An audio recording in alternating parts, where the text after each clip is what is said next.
Hi guys! Joy morning! Today is Friday, December 5, day off ko guys.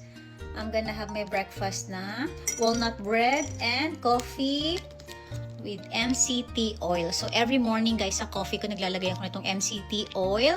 Maraming health benefits to. I-google nyo na lang. Makakabili kayo nito guys sa Costco. Sa mga drugstore meron din naman ganito. Ang sarap nito guys. Ito yung natira ko last night sa dinner ko. Mukhang mauubos ko na.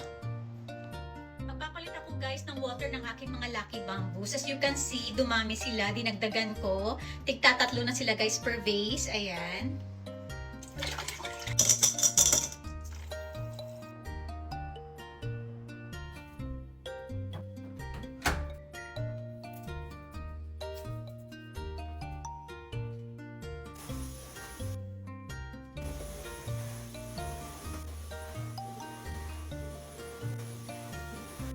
Kaya lagi ako guys nagpa-vacuum. Kasi tingnan nyo naman guys, oh.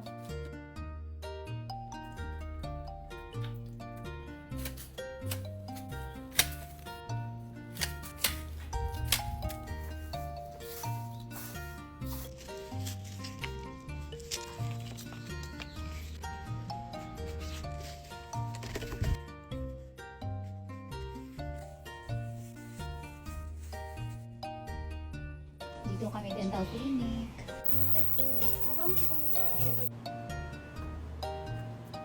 Dito kami guys sa Family Mart ni Kent. Galing kami sa dental clinic kasi nagpa-cleaning siya. Ako naman check up. Hindi pa ako guys nakaligo kasi wala na kaming time sa aming appointment. Kaya yun. And then namumula yung aking face kasi hindi ako nag-face shield no nag-vacuum ako. Kaya yan yung napala ako for doing so. May allergies talaga ako sa house dust. Mag-ice cream muna ako guys bago ako mag-shower. First time ko itatry ang flavor na to. Sweet potato butter and cookie. Oh. Kain guys. Crunchy yung nasa top. Try nyo to guys. Ang sarap. Craving satisfied na naman si Ken. Pami chicky and rice. Ganyan yung gusto niyang dinner tonight. Favorite niya talaga.